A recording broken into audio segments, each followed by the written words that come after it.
Planet America's fake news. What the hell is going on here?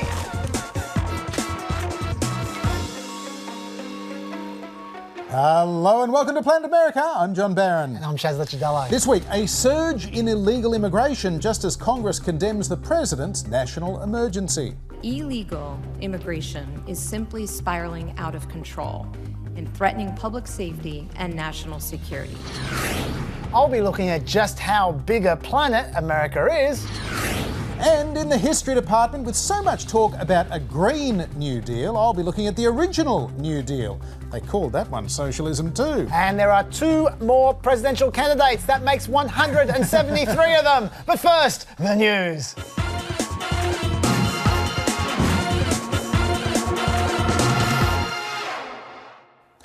Former Trump campaign chair Paul Manafort has been sentenced to 47 months in prison for a $6 million bank and tax fraud. Manafort expressed no remorse and did not apologise for the crimes, which carried a recommended sentence of between 19.5 and 24 years behind bars. Judge Ellis said that would have been excessive, that Manafort is involved with lots of good things, is a generous person who has lived an otherwise blameless life. The veteran political operative faces another 10 years in prison at a hearing on separate conspiracy charges next week, unless he happens to get a presidential pardon. Meanwhile, Donald Trump's former personal attorney, Michael Cohen, was back on Capitol Hill this week for his 4th day of testimony, this time in secret to the House Intelligence Committee. Cohen brought with him a large wheelie bag containing documents, reportedly including copies of his testimony to an earlier congressional hearing which contained edits he says came from White House lawyers. It is for lying to Congress in that testimony, tax fraud and campaign finance violations over hush money payments that he says that he made on the president's behalf, that Cohen will go to jail on May the 6th to serve a 3-year term. Meanwhile, this week, House Democrats turned up the heat on the Trump administration, with the Judiciary Committee sending out more than 80 letters requesting documents from Trump family members, associates and a range of entities including WikiLeaks and the National Rifle Association. Here's Committee Chair Jerry Nadler. The goal is to hold the administration accountable for the obstruction of justice, the abuse of power and the corruption. Our goal is to vindicate the rule of law, to protect the rule of law in this country. And President Trump was asked about the document sweep at an event at the White House this week. Are you going to cooperate with Mr. Nadler? I cooperate all the time with everybody. And you know the beautiful thing? No collusion, it's all a hoax. No collusion, Chaz. The US Senate, meanwhile, is expected to vote in favour of a motion of disapproval following President Trump's declaration of a national emergency on the border with Mexico. This declaration allows President Trump to use existing money, of course, to fund security and anti-drug measures, including a border wall, after Congress refused to provide the money that he wanted. It looks like, though, enough Republicans will break ranks with the White House to pass this disapproval motion, forcing the president to exercise his veto power. He says he'll do it. I veto it 100%. 100%. And I don't think it survives a veto. We have too many smart people that want border security, so I can't imagine it could survive a veto, but I will veto it, yes. And no collusion. No collusion and a veto. Interestingly, though, new data from Customs and Border Protection this week shows there has been an increase in the number of people being intercepted crossing the border illegally to over 76,000 for the month of February, and the agency says it is, quote, at breaking point. Homeland Security Secretary Kirstjen Nielsen told a House committee this week it is a crisis that will only get worse. And I report today that CBP is forecasting the problem will get even worse this spring as the weather warms up. Now, we'll be getting into more of that later, but I'll tell you now, the solution is not as easy as build a wall. I heard it was. No, it's not. Walls take time, John. The administration's had money to build at least some barriers for 2 years now, and they've only just started construction. And that's before we get to the problem of convincing border ranchers to move so the government can build on their land. There are still some court battles going on from back when George W. Bush was around. This is tricky stuff, John. Yes, I blame those pesky ranchers personally. Let's get an expert opinion on this from none other than Thaddeus Bingle, who, as well as having an excellent name, was Chief of Staff at Customs and Border Protection during the Bush administration. He is regarded as one of America's leading experts on border security measures. Thad Bingle, welcome to Planet America. Thanks, great to be here. Customs and Border Protection says the system is, quote, at breaking point. So does that justify the President's emergency declaration? In terms of the crisis they are facing at the border, it's a very different problem than we were encountering when I was there 10 years ago. Primarily, then we had 90% adult males from Mexico was the population we were dealing with. And it was very easy to turn them back over across to Mexico through voluntary repatriation. Our facilities were built to detain, temporarily adult males. Now the crisis is that we have these family units and unaccompanied minors from Central America. We can't return them to Mexico. We don't have the right kind of detention facilities to hold them for very long. And through a variety of court decisions and a lack of immigration judges, the asylum hearing process takes so long that we have no choice but essentially release them into the community after we hold them for the maximum allowable time. And that's the foundation for why I think we're facing what amounts to a very different crisis, even if the overall numbers of apprehensions of immigrants are down compared to the early 90s and late 90s. What we're seeing is such a different population that it's really apples and oranges. Thad, out of the approximately 3,000 kilometres of border, I believe about a third of it is currently covered by wall, and then there's a whole lot of the border that has natural impediments as well. So how much of the border right now still has no impediments? You're right on your numbers. Roughly a little over a third, or approximately 700 miles of the border is fenced in some form. The remaining miles do tend to be areas where we have a lot of natural obstacles, and also coincides with a lot of private land ownership. Essentially, where we built wall already, we started with basically urban areas where you really need a wall to provide that time delay deterrent. Otherwise, a person can quickly walk from an urban area on the Mexican side to an urban area on the U.S. side and quickly disappear. And then it branched out from there into areas that were heavily trafficked. Some of those areas, the fencing dates back to the 80s or even late 70s. Of the miles that are unfenced, they are, in many cases, the tougher miles because of the private land ownership issue. Some of the natural barriers we like to think of as very formidable are in places not that difficult to cross. The biggest example being the Rio Grande. In some places during the heat of summer, it's a very shallow and narrow river in parts of that of Texas. Other places we have 10,000-foot mountains right on the border in Arizona, and you would really not be gaining much by adding another 15 or 30 feet of fencing on top of that mountain. You already have the time delay that you need. That's what a fence achieves in other environments. So we hear about more than 70,000 apprehensions in a month, but is there any way to know how many people are crossing undetected? It's always a problem. One of the greatest challenges we had was apprehensions are very easy to measure. The people you don't catch who got away, well, part of the reason they got away is you don't know they were there. So you go back and you look at all of our sensors, and you go back and correlate tracks to apprehensions versus those where you didn't make an apprehension. Now, whether that person turned around and went back to Mexico or actually made it through, you have to infer in some cases.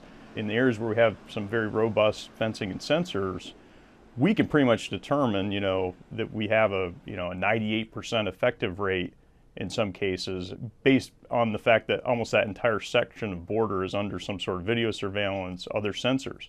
In other areas where we don't have the technology, our success rate's probably much lower, but our ability to determine how much lower is more difficult because we can't go back and review the videotape, so to speak.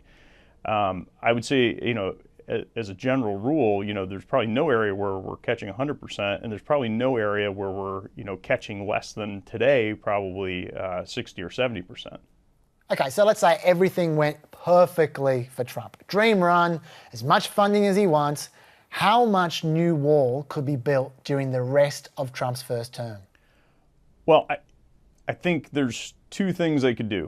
One, do the miles where you already have the rights, where you need to either upgrade or replace the existing fencing. In that case, you could do a couple hundred miles of fence that's needed, where you maybe have fence today or vehicle barriers today and you need to upgrade it.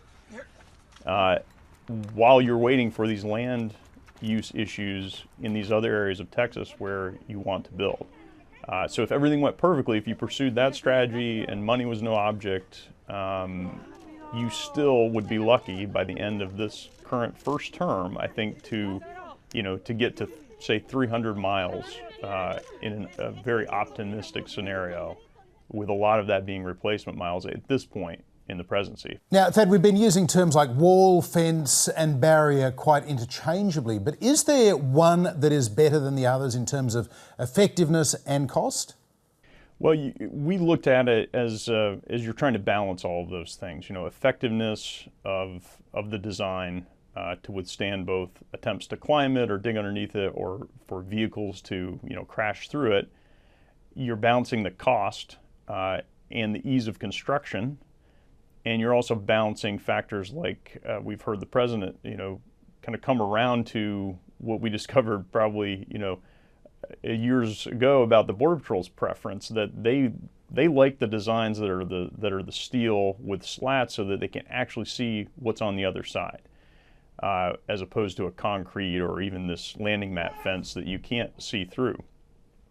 So the design that they've relatively settled on for most of the border, and that the president's been speaking about, and CBP and DHS leadership, really is a continuation of that type of design, is the optimal in most places. It's a tall series of steel posts, bollard they call it. It can withstand vehicle impacts. You can put it down into the earth to several feet to make it difficult to build simple tunnels under. And it's a little difficult to scale for a pedestrian trying to surmount it, and the Border Patrol can see through it. And in terms of cost effectiveness, it lasts. It's hard to cut, not impossible. Nothing is. And in areas like Arizona, unlike concrete, you don't have to figure out a way to get massive amounts of water out into the middle of the desert to mix the concrete. So it makes more sense from a constructability point of view as well. Thad Bingle, good to talk to you again. Thank you. Thank you. Now, John, I'd like to elaborate on what Thaddeus Bingle was just talking about there. The number of border apprehensions is becoming a big issue. From October to February, there's been a 97% increase in border apprehensions since the same period last year. And you have to go back 12 years to see numbers that large. Just look at the monthly apprehensions here. Those numbers are only going up. Also, like Thad said, the types of migrants have changed. They used to be 70 to 90% Mexicans, whereas now 70% of them come from Guatemala, El Salvador and Honduras. In fact, Guatemala is now the #1 source of illegal immigrants on the border. Honduras is #2, and Mexico is only #3, which matters because, like Thad said, it's harder to send people back to Central America. Also, since the word's now out that families don't get locked up, there are more families.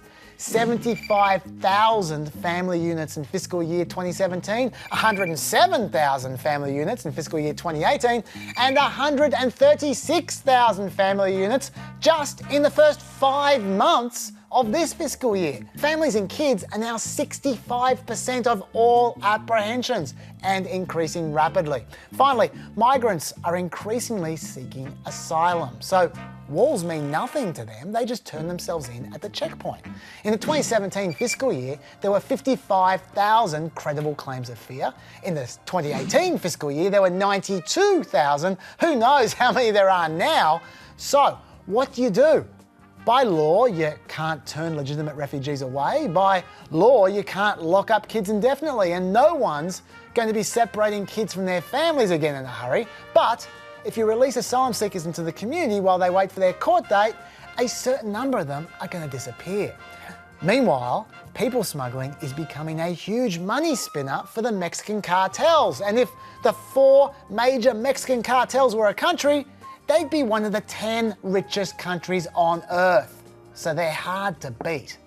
Once again, what do? Well, they've implemented what they call the Remain in Mexico policy. Basically, you apply for asylum in America, they take you to a cooperating Mexican border town where you get a work visa, and they say come back in 45 days for your court appearance. If you qualify for asylum, you stay in America. If not, you're instantly deported. The administration's in the process of expanding its use right now. The major problem seems to be safety in these Mexican towns for people who might already be escaping persecution. Homeland Security says that Mexico is no more dangerous than Chicago, and that is true. Chicago does have the same official homicide rate as some of these towns, but in Mexico, around 90% of crimes go unreported, and the data doesn't include unresolved disappearances either, and there are quite a few of them. So we will see how this all works out, John. Might not be an emergency, but it is a huge issue. This incredibly long and expensive election campaign leading to the statistically likely re-election of President Trump 2020. There were two new entrants in the already crowded race to become the Democratic Party's 2020 presidential nominee this week, Jay Inslee and John Hickenlooper. Governor Inslee immediately pegged the environment as a major theme for his campaign, making his announcement at a Seattle solar installation company. It is our moment to solve America's most daunting challenge and make it the first, foremost, and paramount duty of the United States, and that is to defeat climate change. And here's what you should know about Jay Inslee. He's the 68-year-old Democratic governor of the state of Washington. He's term limited, so he can't run for governor again in 2020, which is probably just as well. He's not particularly popular, just 44% approval. Inslee is a former member of Congress. He also served in the Clinton administration in the Department of Health and Human Services. He's campaigned for greater action on climate change for decades. He's a close friend of former Vice President Al Gore. So far, he is the only serving governor in the race. Inslee took a swipe at President Trump after these comments during a freewheeling 2-hour speech at the Conservative Political Action Conference last weekend. When the wind stops blowing, that's the end of your electric. Let's hurry up. Darling? Darling, is the wind blowing today? I'd like to watch television, darling. And this was Governor Inslee's response. That's just simply, moronic is the best way I could say it. As a governor of a blue state, John, Inslee has a very progressive record. He's passed a $12 minimum wage, a family leave program, and even a college assistance program that extends to illegal immigrants. But as you say, he's gambling he can out climate change the entire field, and they certainly have no shortage of emissions. See what I did? Yeah, I did. Yeah. Former Colorado Governor John Hickenlooper, meanwhile, he's also declared his candidacy for president this week. I'm running for president because we need dreamers in Washington, but we also need to get things done. I've proven again and again I can bring people together to produce the progressive change Washington has failed to deliver.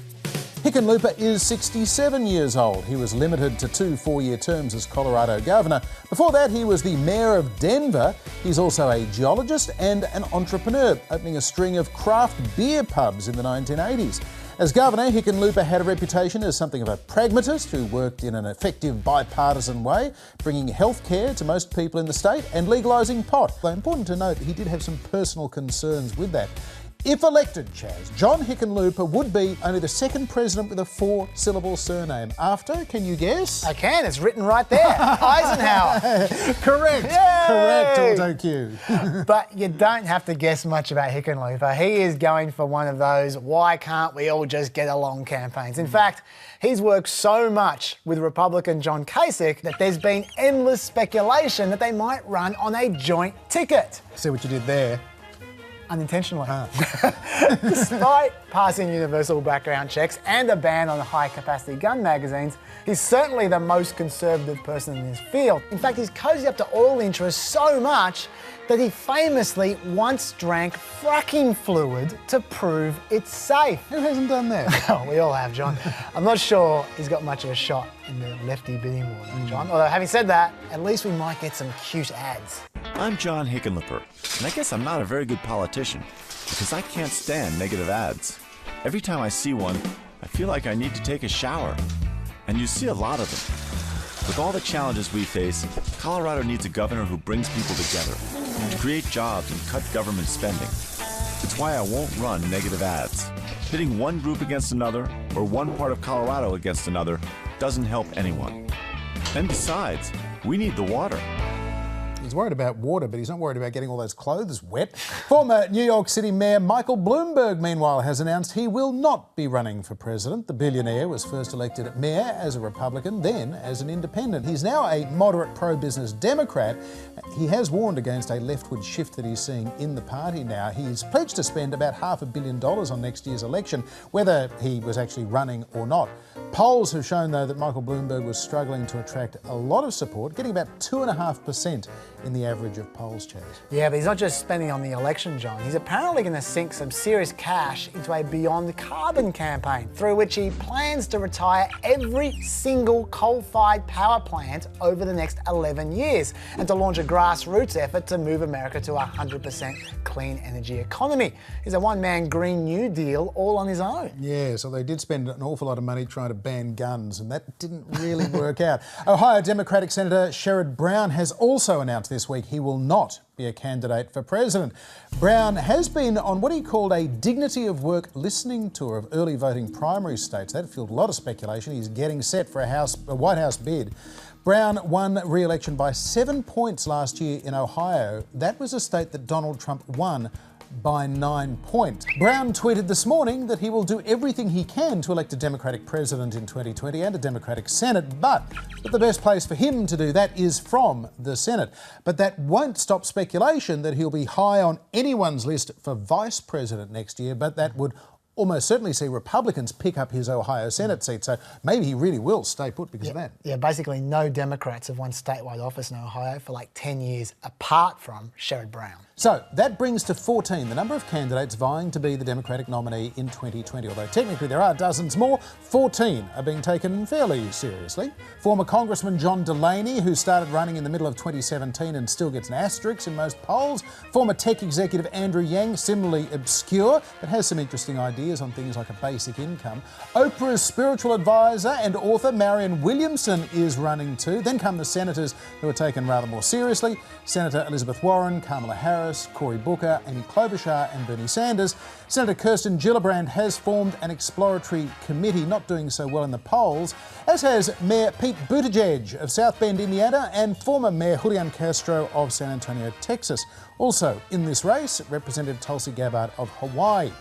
Add to them Governors Inslee and Hickenlooper, and we're still waiting to hear from poll leader Joe Biden and former Congressman Beto O'Rourke, whose indecision seems to see him slipping down a bit in some of these polls. Interesting to note as well there, Chaz, that Sherrod Brown is getting 1.7%, and that is better than 9 candidates who are technically running for president. So I don't know what they're worried about. Yeah. How would you be? Now, also not running, 2016 Democratic nominee Hillary Clinton, who has ruled out a third White House bid in 2020. I'm not running, but I'm going to keep working and speaking and standing up for what I believe.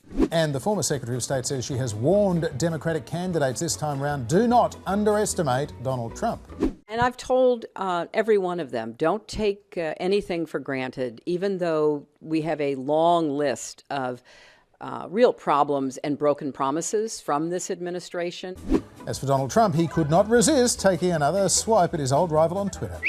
Crooked Hillary Clinton confirms she will not run in 2020. Rules out a third bid for the White House. Oh, shucks. Does that mean I won't get to run against her again? She will be sorely missed. Pretty good reply, but Hillary Clinton had a tweet of her own. This is a GIF that she sent out from the movie Mean Girls, asking, "Why are you so obsessed with me?" Or proving, I suppose, that we don't really miss the 2016 campaign at all, Chaz. No, I really don't miss it. Meanwhile, the frontrunner out of the declared candidates, Bernie Sanders, is trying to shore up his position before the expected entry of Joe Biden into the race. This week, Sanders signed a loyalty pledge to run and govern as a Democrat, whatever that means. In 2016, he consistently ran behind Hillary amongst Democrats, so he's presumably hoping to shore those voters up. Also in 2016, he ran behind Hillary amongst Latinos, and this week, he hired a new spokesperson who is an illegal immigrant. Now, she's protected by DACA, so she's not about to be deported, but still, That is very 2019 Democrat right Big there. Democrat. Maybe Sanders does need to do some hard paddling though, because NBC released a poll this week that showed traits voters were either comfortable or not comfortable with, and 68% of people were comfortable with, say, a homosexual candidate. Like Pete Buttigieg. Yes, that's nice for him. 49% were comfortable with a Muslim candidate. Like Barack Obama. Not quite. 37% though were comfortable with someone over 75. Bum, bum. And only 25% were comfortable with a socialist. So Bernie's 2 for 2 at the bottom there. Now to the other side of the 2020 race, and the approval rating for Trump's handling of the economy just keeps going up. It's now at 56%. 53% of independents approve of the economy as well. 56% of independents approve of the unemployment situation, but only 35% of independents approve of Trump's job overall. In other words, Trump is really relying on the economy to hold up his vote there. Good thing for Trump then, that the economy's holding up its end of the bargain. 2018's fourth quarter growth figures just came out, and while growth is on its way down again to 2.6%, if you look at the last 4 quarters there, you will see that this is the first time since 2004 that each of the 4 quarters in the year had higher than 2% growth. Now, sure, Trump has made some unlikely predictions, which haven't helped much. Where we have GDP getting up to 4, 5, and even 6%, because I think that's possible. Beppo. And this week also saw a record high trade deficit, although that's something that bothers Trump more than other people. But otherwise, things are looking pretty good. America just notched up a record 100th straight month of jobs growth. Home ownership is at its highest level since 2014. And finally, after a very lean 18 months there, real wages are starting to grow again. Sometimes I think we take the size and the power of the American economy for granted, John. But not today! Big, beautiful world. The American economy is huge, with a GDP of over $20 trillion. That is 24% of the world's total GDP, produced by only 4% of the world's total population, thanks to America's corporate-friendly environment, its top universities attracting talent, all kinds of other reasons. But the best way to show how big the American economy is to split it up. If we look at the biggest economies in the world, this is their GDPs, and these are their civilian labour forces, and that is California. If it was a country, it would be the 5th largest economy in the world. And by the way, look how it compares to the UK. California is bigger economically, even though the UK has 75% more workers. But let's keep on going. India, Italy, Brazil, Texas, which is slightly bigger than Canada, even though Canada has 50% more workers. And by the way, Brazil has 7 times as many workers. Keep on going. And New York, which is pretty much identical in size economically to South Korea, even though South Korea has almost 3 times as many workers. Then you got supposed superpower Russia, Spain, and us, Australia. We're banging above our weight if you look at our labour force compared to Spain and Russia and South Korea. But we would only be America's 4th largest state. Mexico, Florida, which is slightly larger economically than Indonesia, even though Indonesia has 11 times as many workers. Then you've got Illinois, Pennsylvania, which is about the same size economically as Saudi Arabia, even though Saudi Arabia's got all that oil and twice as many workers. Then running out the top 20, you got Ohio and New Jersey, and let's throw in 4 more states. Overall, we are talking 12 American states having larger economies than the 22nd largest economy on Earth. The American economy is big. We've been hearing quite a lot about this Green New Deal being pushed by progressive Democrats. It aims to reduce economic inequality while addressing the causes of climate change. It takes its name from a massive federal government scheme from the 1930s, one that helped to lift America out of the Great Depression, but that also faced claims it was unaffordable and even socialism. Democrat Franklin Delano Roosevelt was elected in 1932 on the promise of a New Deal. I pledge myself to a New Deal for the American people. 3 years into the Great Depression, 13 million American workers, close to a quarter of the labour force, were out of a job. And that didn't count farmers or many women. There was no dole, no aged pension, just free soup. For those who kept their jobs, wages were cut by 50%. The price of just about everything collapsed. Bad for primary producers and retailers, although you could buy a shirt for just 50 cents, if only you had 50 cents to spare. Roosevelt believed that government should be doing more to rebuild the economy and the lives of the American people worst affected by what was seen as a collapse of the capitalist system. And he talked about it in almost revolutionary terms. Give me your help not to win votes alone, but to win in this crusade to restore America to its own people. Roosevelt promised to use the power of the federal government to support farmers, use major infrastructure projects to create jobs and provide electrical power to all corners of the nation. He vowed to balance the budget and regulate big business to avoid another crash. But for many voters, it was his promise to repeal the 18th Amendment banning alcohol that sealed the deal. FDR won in a landslide over Republican President Herbert Hoover. After the election in November 1932, with the economy still in free fall and banks closing every day, Roosevelt had to wait a full 4 months to take power. In his inaugural address, FDR still managed, though, to exude confidence. That the only thing we have to fear is fear itself. Roosevelt had promised action, and he delivered, immediately declaring a 4-day bank holiday to stop another run on financial institutions. Within days, Congress passed sweeping bank reforms.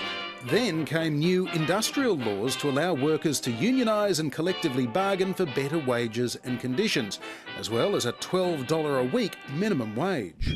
Bills passed to pay farmers to stop growing things like wheat, tobacco and corn to boost prices. To some, all that central planning by the government started to look a little bit too much like Hitler's Germany or Stalin's Russia. Sometimes they will call it fascism, and sometimes communism, and sometimes regimentation, and sometimes socialism. But in so doing, they are trying to make very complex and theoretical something that is really very simple and very practical. One of the most practical measures was the Tennessee Valley Project, damming the river to stop floods and generate cheap hydroelectric power. And then there was the CCC, the Civilian Conservation Corps. Unemployed city youths paid $1 a day to work in the country. I wish that I could take a couple of months off from the White House and come down here and live with them.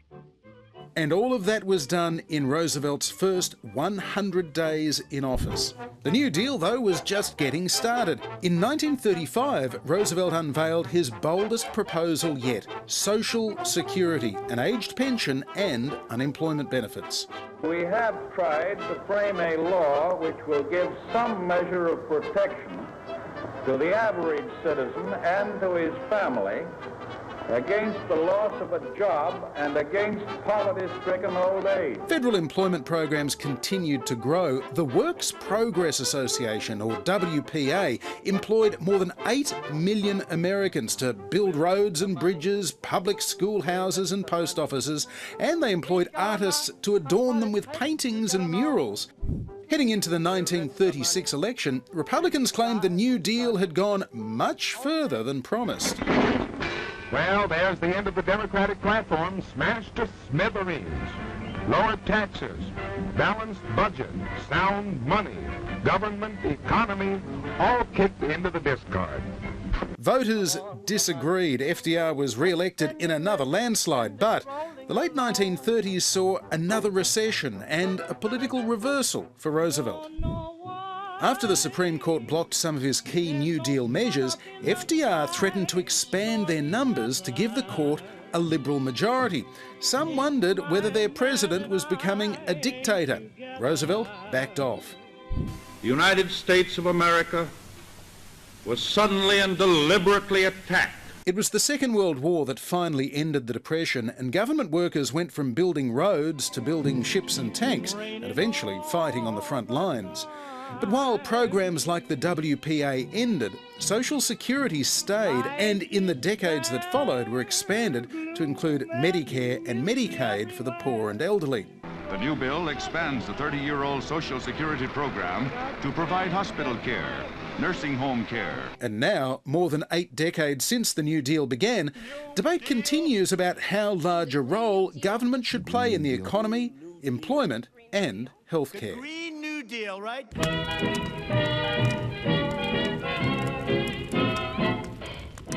Well, autumn is here, the leaves are turning to brown. What better time, Chaz, to have a fireside chat? Our first of the new season. Big news this week that Minnesota Congresswoman Ilhan Omar is again at the centre of anti-Semitism claims. The Somali Muslim-born American has created something of an outcry. Last month she questioned the influence of the pro-Israeli lobby group AIPAC. Well, this week she asked, why is it okay to question the influence of the gun lobby or big pharmaceutical, but not okay to question the influence of Israel? I want to talk about the political influence in this country that says it is okay for people to push for allegiance to a foreign country. Well, that triggered a backlash, including from some fellow Democrats like New York Congresswoman Nita Lowey, who is Jewish. She tweeted that she is saddened that Omar continues to mischaracterise support for Israel. She said that no member of Congress is asked to swear allegiance to another country. And she pointed out the history of such claims of Jewish dual loyalty. And there is a long history of that. So then a bill condemning anti-Semitism and bigotry started circulating early in the week on Capitol Hill, and it appeared to be heading for a vote until House Democratic leaders put it on hold, fearing that it was unfairly targeting Omar and was itself in danger of becoming Islamophobic. And that's when the president weighed in. It is shameful that House Democrats won't take a strong stand against anti-Semitism in their conference. Anti-Semitism has fueled atrocities throughout history, and it's inconceivable they will not act to condemn it. Well, then earlier today, the House voted overwhelmingly to pass a broader resolution which condemns all hate speech. There were just 23 no votes, all of them Republicans. Iowa's Steve King, by the way, who's been accused of pandering to white supremacists, he voted present on all of this, Chaz. Yes. Well, I guess that ends that. Although, given Ilhan Omar's tendency to loosely throw around some fairly loaded terms, John, we might be back for another feed of that soon. Having said that, on this one occasion, I actually thought Omar was a little hard done by. I mean, let's just look at what she actually said. Sure. I want to talk about the political influence in this country that says it's okay to push for allegiance to a foreign country. Now, she's not accusing Jewish people of having allegiance to another country there. She's saying people are trying to push her to have allegiance to another country. And if that's not clear enough that that's what she's saying, she did actually clarify later on when responding to the controversy, I should not be expected to have allegiance/pledge support to a foreign country in order to serve my country in Congress or serve on committee. So she made a point very explicit there, I think. And then ironically, the reaction against her confirmed her point. For instance, Democrat Juan Vargas tweeted that questioning support for the US-Israel relationship is unacceptable. So it seems at least Vargas thought that she did have to pledge her support. And this isn't a one-off either, because 26 states have passed legislation punishing businesses and individuals who protest Israeli policies towards Palestinians with boycotts, leading to the bizarre case where a Texas speech pathologist was fired by a school district for refusing to sign a pro-Israel oath. Now, none of this is to say that anti-Semitism isn't a massive problem. It is. And in my view, Ilhan Omar has expressed some extremely questionable things about Jewish people in the past. But this time, maybe not. Now, you combine that with this poster that was apparently placed on a booth by West Virginia Republicans, and you can see why Ilhan Omar might be feeling a little bit picked on at the moment. There's certainly no ambiguity about that poster. Interesting.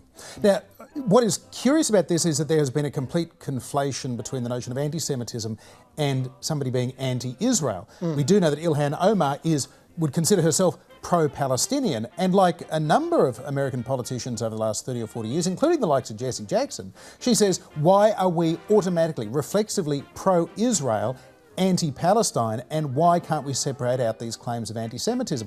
Others will sort of say, well, hang on, why is it just to express support to Israel, is that suddenly allegiance? It's a little bit like when JFK, people were asking him when he was running for president, are you going to be answering to the Pope? Are you going to be doing the Pope's bidding if you get elected president? So this is such a complex and interesting area, but what makes it interesting, really, is that Ilhan Omar is one of two, along with Rashida Tlaib, the first two Muslim women elected to Congress. This is a difficult conversation that is being exploited for political reasons, but ultimately it's a really constructive one to have because it says, here are some different voices, some different opinions that have to now be incorporated into the political mainstream. Well, that's certainly true. And I do sympathise with people saying she's using loaded terms, but it is her job to question things. Now, I would prefer her to not use those kinds of terms that could be perceived as being anti-Semitic. I mean, if she keeps on using it, you have to go, what's going on here? Yeah, and it sounds like sometimes she has been genuinely stumbling into things that she didn't realise were an anti-Semitic trope. It hasn't been overt anti-Semitism, but she's certainly been peddling in some stereotypes that a lot of people would realise don't go there. At the very least, yeah, she should watch the way she says things, but questioning things is good. By the way, right about now I was going to run a fact check on Alexandria Ocasio-Cortez's defence of Ilhan Omar, but I don't think I'm going to. Why is that? Because I think she might have had enough. You think? Yes, I think the public's obsession with her is out of control. We're talking stories about whether Ocasio-Cortez's mum wants her to get married soon. We're talking people sneaking photos of her at lunch, asking why a chief of staff is eating a hamburger. We're talking about people photographing her like a stalker to say, that jacket and coat don't look like a girl who struggles. It's not all negative either. There's also a fanboy comic book out there, hero worshipping Alexandria Ocasio-Cortez and the freshman force. New party, who dis? I imagine the volume and the fascination with her has got to be exhausting. In fact, I read a quote from her which says it all. She said, "It feels like an extra job. I've got a full-time job in Congress and I moonlight as America's greatest villain or as the new hope. And it's pretty tiring." I'm sure it is, John. Do you have any theories what's going on here? Well, it's certainly on International Women's Day interesting to reflect upon this incredible amount of attention on two young female congresswomen in Ocasio-Cortez and Ilhan Omar. And clearly they are a threat to the status quo of Congress. There are 435 members of the House. Most of them you will never ever hear of. They can serve for 30 years and you will not know their name. These two young women were sworn in 2 months ago and they are now internationally famous. It has something to do with their gender, it has something to do with their comparative youth, but also because they're a bunch of old white guys on Capitol Hill that don't like these women being a little bit lippy and having plenty to say on a lot of issues and really challenging some of the conventional wisdom.